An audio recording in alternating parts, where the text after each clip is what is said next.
C'est une information qui est capitale, symbolique, quand on parle de justice en France. Et c'est ce pourquoi vous êtes avec nous, chère Sabrina Berlin-Bouillet. On a appris hier, et personne n'en a parlé, que la justice vient confirmer en appel ce lundi l'allègement des conditions de détention du braqueur multirécidiviste Redouane Faïd, dont l'un des braquages a entraîné la mort d'une policière municipale. C'était en 2010. Et j'ai une pensée pour tous les policiers municipaux ce matin. C'était Aurélie Fouquet. Alors on va voir le sujet d'abord de la rédaction de CNews, sans oublier bien sûr que Redouane Faïd à plusieurs reprises a tenté de s'évader. Et on va essayer de comprendre comment la justice peut prendre une telle décision aujourd'hui. Cela fait 12 années que Redouane Faïd est en isolement strict dans sa cellule 22 heures sur 24, sans lumière naturelle et sans aucun contact humain. La justice dénonce le caractère indigne de son emprisonnement, ce que regrette amèrement ce surveillant pénitentiaire. Pour l'ensemble des personnels pénitentiaires, c'est unanime que cette décision est un scandale et un coup de couteau dans le dos des victimes de Redouane Faïd. Quel message peut-on passer à la société et aux Français ? David Lacroix travaille dans la prison où le braqueur purge sa peine. Pour lui, les conditions de sa détention sont respectées et respectables. Il sort en promenade, il a accès au sport, il a accès au téléphone. Redouane Faïd dispose d'une douche en cellule individuelle, ce qui n'est pas le cas pour tous les détenus en France. La justice donne 1 mois à l'administration pénitentiaire pour alléger ses conditions de détention. Donc il peut être décidé que, dans un premier temps, M. Faïd ait des parloirs normaux, comme on dit, avec des contacts physiques, et peut-être par la suite avoir accès aux unités de vie familiale. L'avocat de Redouane Faïd n'a pas donné suite à nos sollicitations. Alors, faut-il assouplir les règles pour un homme qui n'a jamais respecté les lois ? Entre droit du détenu et devoir de fermeté, le débat est relancé. Et ce matin, j'ai donc une grande pensée pour la police municipale qui, on le dit souvent sur ce plateau, est désarmée matériellement. Il y a même des élus, la France Insoumise, qui veulent désarmer la police municipale, mais qui est aussi désarmée moralement. Parce que la justice allège aujourd'hui, vous l'avez bien compris, les conditions de détention de Redouane Faïd. Et on va en parler dans un instant avec vous, Sabrina Berlin-Bouillet.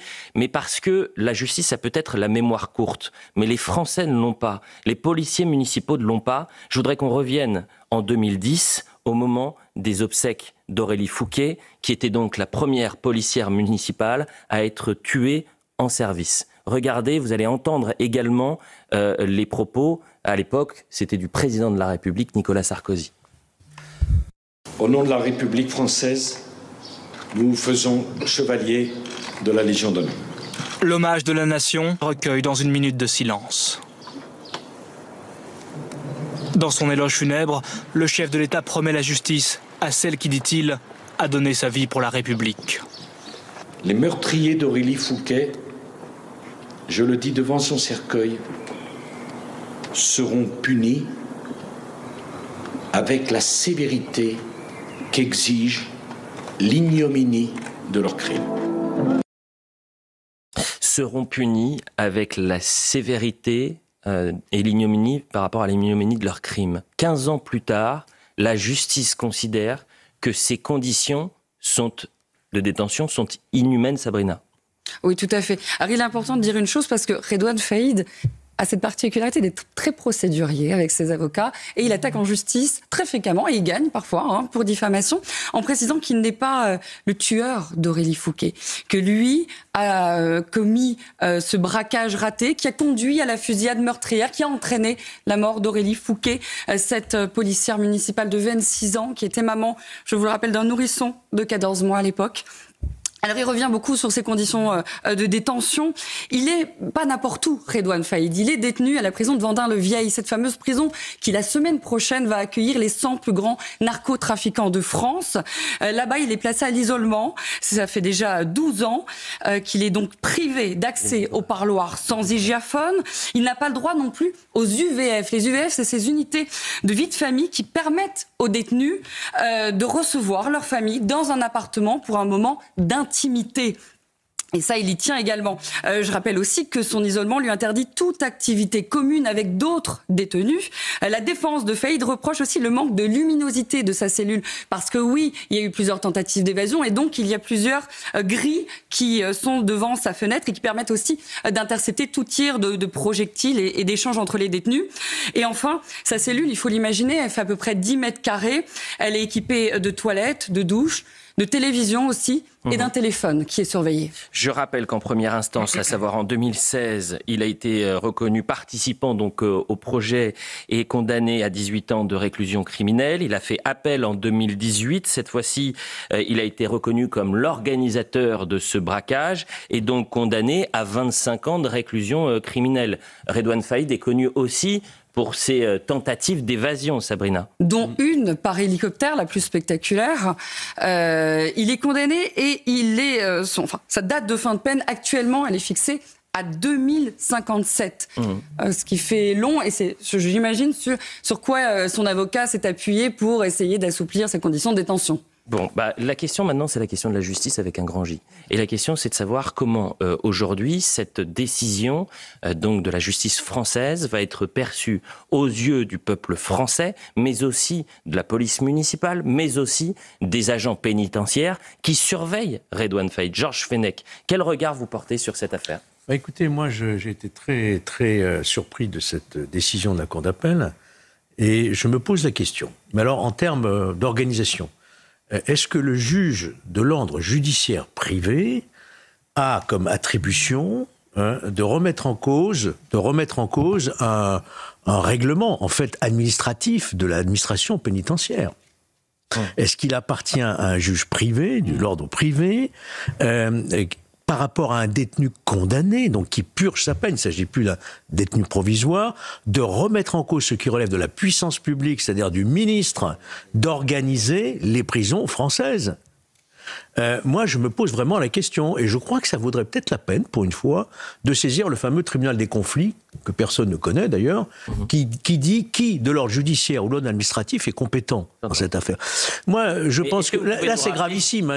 Comment a été vécue la mort d'Aurélie Fouquet en 2010 ? À l'époque, on a entendu Nicolas Sarkozy, le président de la République, dire « Ils seront condamnés à la hauteur de ce crime ignoble ». Et 15 ans plus tard, on voit que la justice veut assouplir ces conditions de détention en considérant que ces conditions de détention sont inhumaines. La question que les téléspectateurs peuvent se poser, c'est qu'est-ce qui est inhumain ? C'est de braquer et après, dans les conséquences du braquage, d'avoir une policière municipale de 26 ans, mère d'un petit enfant qui meurt. Ça, c'est inhumain ou pas ? Non, mais bien sûr, vous avez raison, Elliot. Mais cette décision, vous voyez bien les conséquences. Ça veut dire que les prisons qui vont ouvrir, ça vient d'être rappelé, pour les grands trafiquants de drogue, elles ne pourront plus fonctionner. Ce qui est valable pour Redouane Faïd est valable pour tous les détenus. Donc, je me demande si là, il n'y a pas un excès, si vous voulez, de pouvoir du juge judiciaire qui s'est emparé, qui s'est considéré compétent pour régler le problème de la sécurité des prisons, quand même. C'est un problème de sécurité qui... D'ailleurs, moi, j'ai toujours pensé que l'administration pénitentiaire devrait relever du ministère de l'Intérieur et non pas de la justice, voyez-vous. C'est la clé aujourd'hui. C'est comme la semaine dernière où vous avez le garde des Sceaux, Gérald Darmanin, qui appelle à la plus grande efficacité des pouvoirs de justice, à la plus grande fermeté, que vous avez des décisions du parquet, en tous les cas des peines requises extrêmement fermes post 13 et 14 juillet, et que la justice va à l'encontre de ces réquisitions. Donc la justice dit, c'est pas vous qui décidez, c'est le juge qui décide aujourd'hui. C'est l'impuissance du pouvoir politique. Gabriel Cluzel. C'est pas les conditions de vie de Redouane Faïd qui sont indignes, c'est cette décision de la justice. Alors je sais pas, si je comprends bien, peut-être qu'à terme il aura accès à une unité de vie familiale, il pourra fonder une famille, lui, vous voyez, ou en refonder une, parce qu'il paraît qu'il y a beaucoup de femmes qui ont une fascination pour les criminels, mais ou pour ce genre de délinquants. Moi, j'ai un souvenir précis, c'était aux Assises en 2016. La sœur de Aurélie avait témoigné, je ne sais pas si vous vous souvenez, elle s'appelle Sandra, et elle avait dit que le petit garçon, qui avait à l'époque 7 ans, de Aurélie ne se souvenait plus de sa mère, ce qui est logique à 18 mois, on n'a pas beaucoup de souvenirs, mais il prenait les cadres avec la photo et il les embrassait. Je me dis, aujourd'hui, il a 14 ans. Vous imaginez sa réaction face à cette décision? Vous imaginez la réaction de la sœur d'Aurélie, la réaction des parents d'Aurélie? Mais c'est proprement, vous parliez d'inhumanité, c'est proprement inhumain. Et nous sommes quand même dans une justice qui ne considère que la dignité du délinquant. Mais c'est proprement stupéfiant. Ça me rappelle aussi le cas de Mélanie Lémé, vous savez, cette jeune gendarme qui a été tuée à 25 ans sur un barrage. Ses parents aussi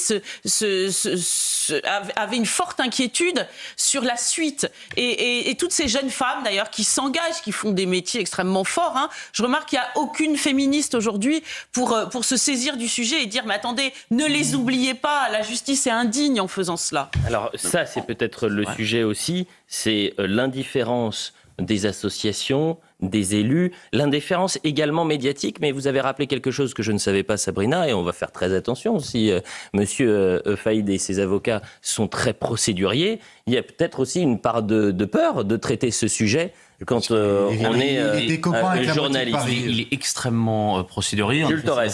Il était copain avec la moitié de Paris. Et surtout, c'est quelqu'un d'extrêmement malin. Redouane Faïd, moi, on m'a raconté, puisque j'ai quelques sources qui sont à Vendin-le-Vieil, on m'a raconté vous savez, la comparaison que parfois on peut faire entre Redouane Faïd et Salah Abdeslam, qui sont quasiment traités de la même manière. C'est-à-dire que la cour dans laquelle ils peuvent aller, qui est extrêmement fermée, hein, c'est une cour de 4 mètres carrés, ils se la partagent. Et c'est-à-dire que Redouane Faïd, quand il croise un surveillant, quand il croise des visiteurs qui viennent visiter, il est là, il vous tape sur l'épaule. Enfin, il peut pas, évidemment, mais il fait comme si il pouvait, il vous tutoie, il sait très bien quels sont les interlocuteurs qui passent, contrairement à Salah Abdeslam qui, lui, est complètement renfermé, qui ne parle que l'arabe. Et donc, chez ces gens-là, c'est parfois un petit peu désarçonnant. C'est-à-dire qu'on a quelqu'un qui est pas tout à fait qui n'a pas tout à fait le CV et le comportement de quelqu'un qui est en prison, et surtout dans ce genre de prison. Et donc parfois, ça peut être un petit peu désarçonnant. Et oui, il est un petit peu séduisant, si je puis dire, Redouane Faïd. Et parfois, ça peut amener à ce genre de choses. Mais les crimes qu'il a commis, les délits qu'il a commis, on pourrait passer de l'émission à les commenter. Donc évidemment que cette justice ne doit pas être clémente avec un bourreau pareil. Vous savez, il va faire l'objet d'un film, d'une production américaine quand même, pour laquelle il a été consulté. Donc ça montre la fascination qu'il y a maintenant autour de ce personnage. J'entends, c'est-à-dire qu'il y a une fascination médiatique, oui, c'est comme pour Mesré. Et j'ai juste une pensée, encore une fois, par pudeur, j'ai pas voulu parler de la famille d'Aurélie Fouquet, mais j'ai une pensée pour tous les policiers municipaux, nationaux, qui, en off, nous alertent en permanence en nous disant « mais on est désarmés ». C'est-à-dire que quand vous avez une justice qui va contre nous, qu'est-ce que vous voulez qu'on fasse? Mais l'affaire Amra, qu'est-ce que vous voulez qu'on fasse? Sébastien Ligné, l'affaire Amra, c'était il y a très peu de temps, vous avez raison. Puisque c'est la justice, c'est la main invisible du syndicat de la magistrature qui considère que la prison doit absolument pas être dissuasive, mais simplement une étape dans un parcours de réinsertion sociale, si vous voulez. Donc la prison n'est pas une fin en soi, la prison n'est qu'une étape dans la grande rédemption qui doit être accordée à tout le monde. Donc ce n'est pas très étonnant. Et pardonnez-moi, mais le traitement de Faber, il est quand même intriguant. Ce ne serait pas arrivé avec quelqu'un d'autre. Cet homme-là passait ses journées à la télévision, il a écrit un livre, il se disait repenti, on le traitait comme un personnage de roman ou de série télé, c'était le Mesrine moderne. Il s'était mis beaucoup de gens dans la poche, cet homme-là, il ne faut pas non plus voir flou. Et donc c'est pas très étonnant. Et ces associations qui aujourd'hui, ou ces juges qui s'inquiètent des conditions inhumaines de Redouane Faïd, pardonnez-moi, mais cet homme-là, il est tout seul dans 10 mètres carrés. Dans 3 cellules à côté de lui, ils sont parfois 3 dans 10 mètres carrés avec un mec qui dort sur le matelas. Donc, elles sont où les conditions inhumaines? Il a un traitement réservé à des stars, voilà, les stars de la criminalité. Et donc, mais les autres n'ont pas le droit. Traitement réservé, surtout non pas à des stars de la. C'est surtout parce que c'est un homme qui est susceptible de projeter une évasion. Donc il est présenté comme très dangereux. Considéré comme très dangereux. On est en direct avec David Lacroix. Bonjour David Lacroix, vous êtes représentant Force ouvrière de la prison de Vendin-le-Vieil. Est-ce que vous avez eu des informations cette nuit sur l'allègement des conditions de détention de monsieur Redouane Faïd? Non, toujours pas. La décision est tombée hier soir. Donc c'est à l'administration pénitentiaire et à sa direction de s'adapter à cette décision. Nous avons 1 mois pour répondre au jugement rendu hier. Donc nous ne sommes pas pressés pour l'instant. J'imagine que vous avez pu échanger avec vos collègues. On vous avait entendu dans le sujet qui a été produit hier soir. Ce matin, vos collègues de la pénitentiaire, ils vous disent quoi? Ils sont un peu... Enfin, c'est un écœurement général. Comment voulez-vous qu'ils réagissent autrement? Monsieur Faïd, s'il est à l'isolement actuellement, c'est parce qu'il s'est fait connaître pour ses évasions. Et ces évasions très spectaculaires avec usage d'armes à feu et d'explosifs en se servant des surveillants. Alors, est-ce que le juge qui a pris cette décision a-t-il pris la douleur et la douleur de nos collègues qui ont vécu ces évasions? Je ne crois pas. Et justement, si vous pouviez échanger avec les juges ou le juge qui a décidé donc d'alléger les conditions de détention de Redouane Faïd en considérant qu'il observait une détention indigne, qu'est-ce que vous lui diriez à ce juge? Une condition indigne, je voudrais bien savoir comment ce juge considère que M. Faïd a des conditions indignes lorsqu'il est seul en cellule, qui dispose d'une douche. Contrairement à certains détenus qui dorment par terre actuellement, vu la surpopulation pénale, je ne pense pas qu'il soit un caillou en train de casser des cailloux, monsieur Faïd. Donc le juge, comme je vous ai dit, quand il prend sa décision, ne prend pas en compte la souffrance et la douleur des victimes de Redouane Faïd. Et on pense aussi aux agents pénitentiaires, à ce secteur qui est aujourd'hui endeuillé, pardonnez-moi, parce qu'il y a quelques mois seulement, c'est l'affaire Amra, bien sûr, c'est ces agents pénitentiaires qui ont été abattus comme des chiens. C'est l'expression qui avait été employée, pardonnez-moi de la citer, mais ça avait été employé par le ministre de la Justice à l'époque, Éric Dupond-Moretti.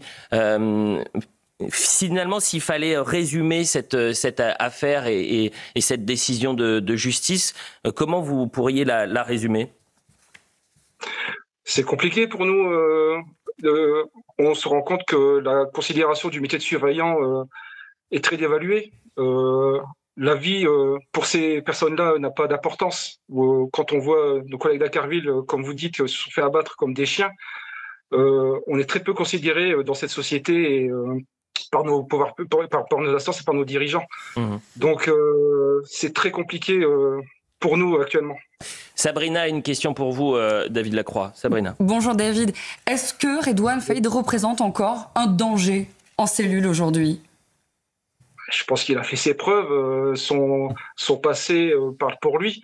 Vous savez, souvenez-vous quand il paradait sur les plateaux télé suite à une précédente libération, où il faisait la publicité de son livre et chantait sur tous les plateaux télé qu'il ne récidiverait plus et qu'on ne le verrait plus en prison. Force est de constater que tout ça était un mensonge. Et vous voyez ce qu'il est capable de faire pour sortir. Alors là, on nous demande d'alléger ses conditions de détention et de lui accorder des parloirs. Souvenez-vous que ces 2 dernières évasions ont lieu au parloir avec des explosifs et des armes. Donc c'est incompréhensible pour la pénitentiaire.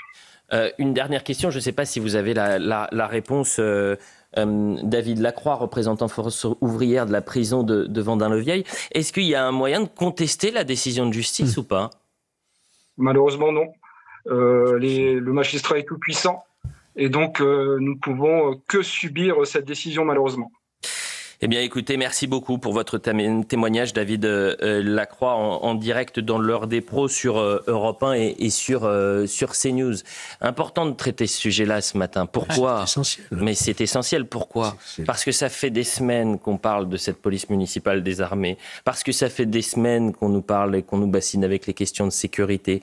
Qu'on voit, et c'est un cas pratique, de ce décalage entre les forces de sécurité et la puissance judiciaire. L'autorité judiciaire est devenue un pouvoir plus grand parfois que le pouvoir législatif. D'insister sur le côté humain de cette histoire. Mais moi, ce que je regarde, et je ne sous-estime pas le côté humain, c'est le problème d'organisation de nos pouvoirs publics. Le politique a perdu le pouvoir, vous vous rendez compte? C'est-à-dire qu'aujourd'hui, il va falloir demander aux juges comment organiser la sécurité C'est un problème de sécurité dans nos établissements pénitentiaires. Ça ne relève pas d'un juge dans son cabinet, vous comprenez bien. Qu'il intervienne dans un cas particulier pour un détenu provisoire, on le comprend. Mais là, c'est une question qui concerne toute la puissance publique. Et quand il parle de la jurisprudence que ça va créer Sébastien Ligné. c'est fini. Pour les super prisons c'est fini. qui sont censées accueillir les plus grands narcotrafiquants français qui avait été annoncé par Gérald Darmanin.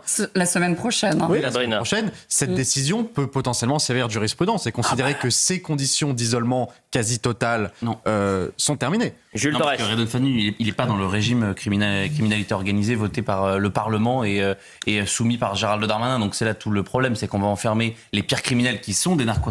Redouane Faïd n'étant pas un narcotrafiquant, il ne sera pas dans les 100 plus gros narcos et donc ne pourra pas être dans ce genre de cellules. Ce que va faire l'administration pénitentiaire, qui dépend donc du ministère de la Justice et de Gérald Darmanin, c'est très simple, c'est qu'ils vont devoir se plier aux exigences de la justice. En revanche, ils ont plein de moyens pour, si je puis dire, contourner les objectifs. C'est-à-dire que Jules Torres, on peut le ministre de la Justice n'a pas réagi pour l'instant. Pas encore, non. Il n'y a pas eu de communiqué place Vendôme concernant l'allègement des conditions de détention. Il est dans une position extrêmement délicate aujourd'hui, le garde des Sceaux, puisqu'il essaye, depuis qu'il est arrivé, d'avoir une politique un petit peu plus répressive, de montrer qu'en prison, c'est pas le Club Med. C'est sûr qu'en 8 mois, il a fait plus que beaucoup en des années. Ça, c'est une évidence. C'est le cas de le dire, mais là, il est soumis à l'autorité judiciaire. Et en effet, moi, je pense que je suis complètement d'accord avec Georges. Le sujet, c'est pourquoi cette justice en permanence s'aborde notre prison. On a plus de 70 condamnations l'année dernière de la Cour européenne des droits de l'homme sur les conditions de détention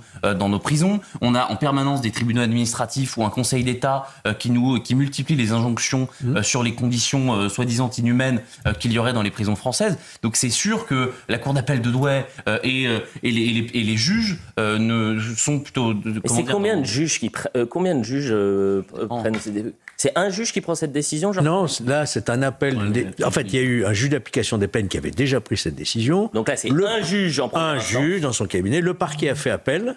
Et c'est venu devant la cour d'appel, où là, vous avez 3 conseillers de la cour d'appel qui ont pris cette décision. Donc c'est 4 personnes. En tout, oui. 4 personnes qui, en tout, décident et considèrent que les conditions de détention de Redouane Faïd doivent être allégées. Oui, mais ça veut dire qu'elles vont être allégées pour tout le monde, hein.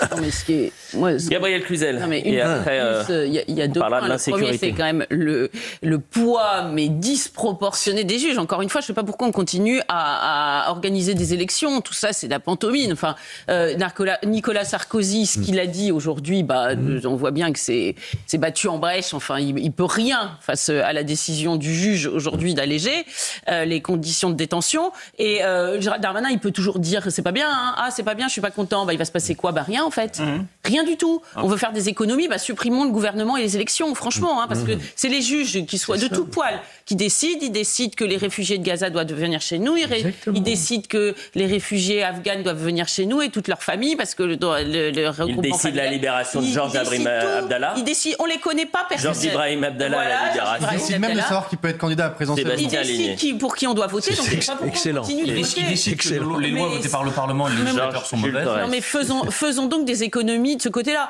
Moi, ce qui me frappe aussi, c'est qu'il y a quand même une fascination. Vous disiez qu'il a un pouvoir de séduction, c'est vrai.